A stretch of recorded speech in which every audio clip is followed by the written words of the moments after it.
You may have come across this situation before. You have an application running on your device, you select something, and you see another activity. Well, that's fine when everything is just a single device screen of this particular screen ratio. But with the popularization and proliferation of tablets, there became a problem. The problem is that in Android you can only run one activity at a time. Well, how do we deal with this situation when we want to actually have two activities on the screen at the same time? What you do is rather than having activities, you use something in Android called fragments.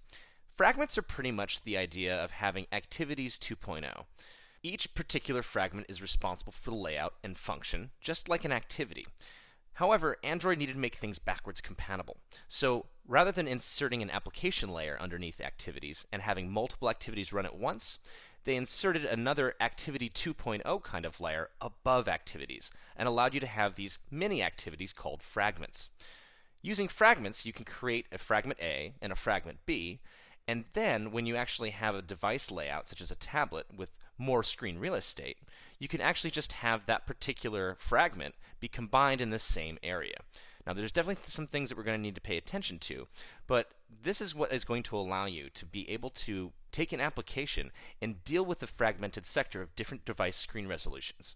In the beginning, Android wasn't so good at this with all the different devices, but now they have created such a great architecture to be able to make the same or similar application experience regardless of what kind of device you're running it on.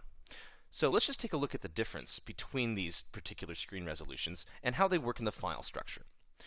So in Android, we have the layout directory, which is what we've been using previously. Well, you can also specify a layout directory with the prefix of SW and then DP afterwards. These directories will be used in the case where the actual resolution is 800 or more. This is what allows us to say, hey, use this resolution if you're using a phone, use this resolution if you're using a tablet. The other thing that happens is this HDPI, MDPI, XHDPI, and XXHDPI. Now, these are not a one-to-one relationship. Each of these folders and their extensions are going to be used to kind of specify whether or not the screen density, that is the number of particular pixels per inch in the physical world, and the actual resolution, which is the number of pixels that the display is actually capable of displaying. When those number relationships are considered together, we can decide whether or not something should be using assets for a low, medium, high, or extra high DPI. You can get an appreciation for this if you just open up your activity main, or in this case I'm actually going to open up a fragment that we're going to use. And if you look up here at the preview window, we've done this a little bit before, but it's now more important than ever.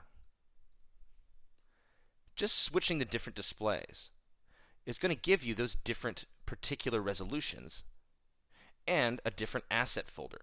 Here you can see that this one would be using XHDPI. This one would be using XXHDPI. This one would be using the HDPI resolution folder. Remember, this particular folder is different than the actual resolution of the display and device.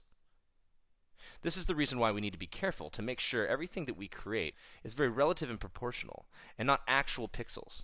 Otherwise, our particular applications that we create wouldn't be able to be so dynamic and so flexible for devices that are like this versus devices that are like this.